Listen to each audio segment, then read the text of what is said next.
ఉత్తరాఖండ్ వరదల్లో గల్లంతైన కేదార్నాథ్ యాత్రికుల కోసం సహాయక చర్యలు కొనసాగుతున్నాయి. గౌరీకుండ్ కేదార్నాథ్ దారిలో కొండ చర్యలు విరిగిపడడంతో వేల మంది యాత్రికులు చిక్కుకుపోయారు.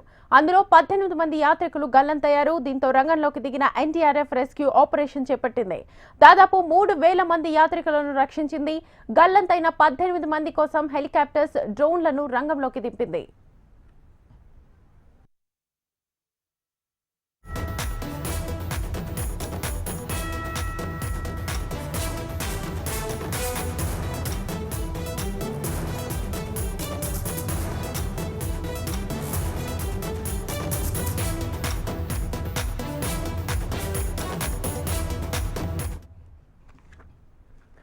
ఉత్తరాఖండ్ లో భారీ వర్షాలకు ఇప్పటికే 10 మంది మరణించారు. తెహ్రీ, డెహ్రాడూన్, రుద్రప్రయాగ్ జిల్లాల్లో భారీ వర్షాలకు కొండ చర్యలు విరిగిపడ్డాయి. రహదారులు ధ్వంసమై రాకపోకలు నిలిచిపోయాయి. దీంతో వేలాది మంది కేదార్నాథ్ యాత్రికులు చిక్కుకుపోయారు. అందులో 3,000 మందిని రెస్క్యూ టీమ్స్ సురక్షిత ప్రాంతాలకు తరలించాయి. మరో 1,000 మంది దాకా యాత్రికులు చిక్కుకున్నారు. వారిని బయటకు తీసుకొచ్చేందుకు ఎన్డీఆర్ఎఫ్, ఎస్డీఆర్ఎఫ్ బృందాలు ప్రయత్నాలు చేస్తున్నాయి.